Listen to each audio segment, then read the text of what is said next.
Dans mon restaurant, au moulin à vent, j'ai mis au point cette recette de salade d'algues. Dans sa composition rentrent 4 variétés d'algues différentes.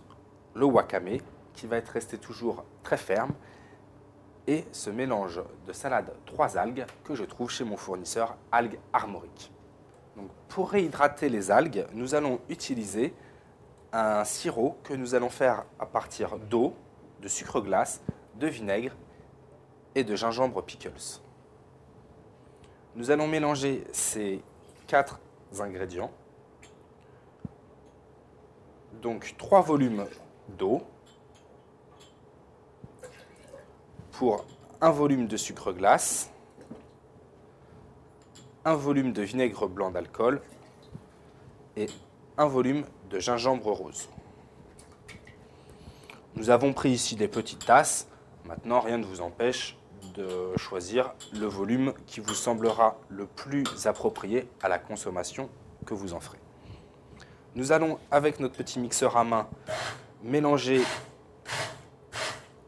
de façon assez homogène ces 4 ingrédients. Le but étant de bien mélanger le vinaigre et le sucre et de réduire aussi les petits morceaux de gingembre de la taille des paillettes de nos algues.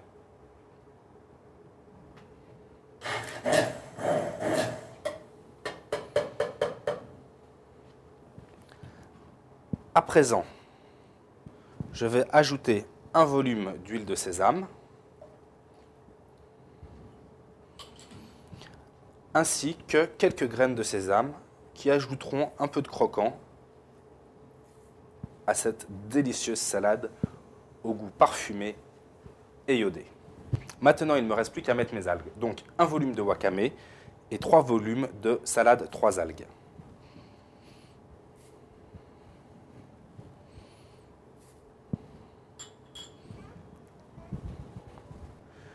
Mélangez ensuite délicatement de façon à répartir le gingembre, le sésame et les algues de façon homogène.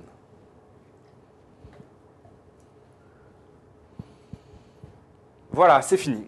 Maintenant, il n'y a plus qu'à attendre que l'algue se réhydrate complètement dans son assaisonnement pour le servir à vos convives. Cette préparation se gardera au réfrigérateur une quinzaine de jours sans perdre ses qualités gustatives.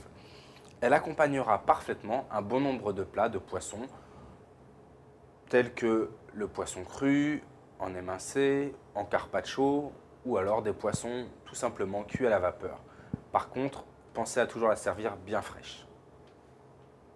Personnellement, j'adore cette salade d'algues avec des petits morceaux de thon cru.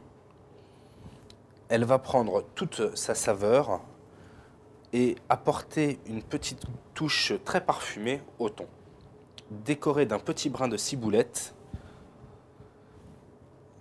pour le petit goût d'oignon